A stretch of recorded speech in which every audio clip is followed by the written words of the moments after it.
ঢাকার সিএমএম আদালত থেকে সবশেষ পরিস্থিতি জানাতে যুক্ত হচ্ছেন সহকর্মী রাব্বি হোসেন। রাব্বি, গতকাল নিউ মার্কেট থানার মামলায় গ্রেফতার সাবেক আইনমন্ত্রী এবং সাবেক উপদেষ্টাকে কখন নাগাদ আদালতে আনা হতে পারে, কি কি তথ্য আছে বিস্তারিত জানাবেন।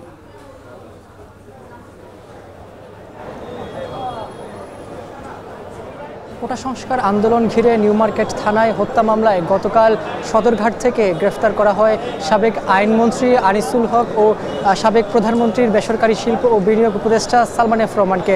এরপরই নিউ মার্কেট থানার যে এই মামলা আজকে এখানে এই সিএমএম কোর্টে তোলা হবে আদালতে দুজনকে। এখন এই আদালত প্রাঙ্গণে আমরা যতটুকু তথ্য জেনেছি যে দুপুরের পর অর্থাৎ কিছুক্ষণ পরে কিন্তু তাদের দুজনকে এই আদালতে তোলা হবে, যার কারণে এখানে উপস্থিত বিভিন্ন আইনজীবীরা এখানে এসেছেন, উপস্থিত হয়েছেন। এবং আরও একটি তথ্য দিয়ে রাখি যে আদালতের কাছে পুলিশ 7 দিনের রিমান্ড চেয়েছেন তাদের এই দুজন আসামিকে। এবং আরেকটি তথ্য যদি আসলে দিয়ে রাখি যে আজকে সাবেক প্রধানমন্ত্রী শেখ হাসিনা ও সাবেক স্বরাষ্ট্রমন্ত্রী আসাদুজ্জামান খান কামাল সহ অজ্ঞাতনামা 20 থেকে 25 জনের বিরুদ্ধে ঢাকার চিফ ম্যাজিস্ট্রেট আদালতে মামলার আবেদন করেন সুপ্রিম কোর্টের আইনজীবী মোহাম্মদ সোহেল রানা। সেই আবেদন পরিপ্রেক্ষিতে ফারজানা শাকিলা চৌধুরীর আদালত উত্তরা পশ্চিম থানাকে এই মামলার এজাহার গ্রহণের নির্দেশ দিয়েছেন। এবং এখানে ভুক্তভোগী আইনজীবীর সঙ্গে আমরা কথা বলেছি, তিনি আসলে বলছিলেন যে তিনি 2015 সালের ফেব্রুয়ারির 10 তারিখে উত্তরা পশ্চিম থানার থেকে তাকে র্যাব সদস্য পরিচয় তুলে নেওয়া হয়। তিনি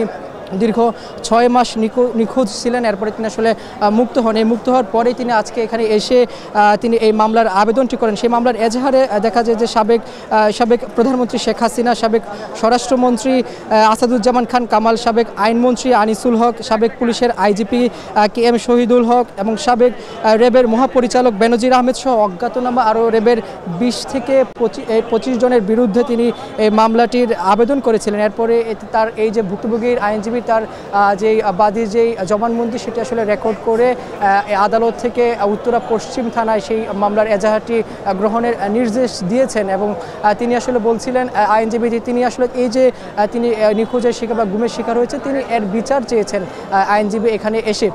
তবে বলা যায় যে এই ম্যাজিস্ট্রেট কোর্টের প্রাঙ্গণটি এই মুহূর্তে উত্তাল অবস্থাতে রয়েছে, যেহেতু সাবেক আইনমন্ত্রী আনিসুল হক এবং বেসরকারি শিল্প বিনিয়োগ উপদেষ্টা সালমান এফ রহমানকে এখানে নিয়ে আসা হবে, যার কারণে এখানে উপস্থিত গণমাধ্যম কর্মী সহ অনেকে এসেছেন।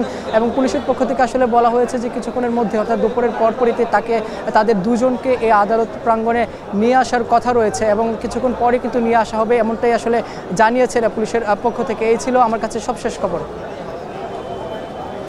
সাবেক আইনমন্ত্রী এবং সাবেক উপদেষ্টাকে আজ আদালতে তোলা হবে সে বিষয়ে জানাচ্ছিলেন রাব্বি হোসেন।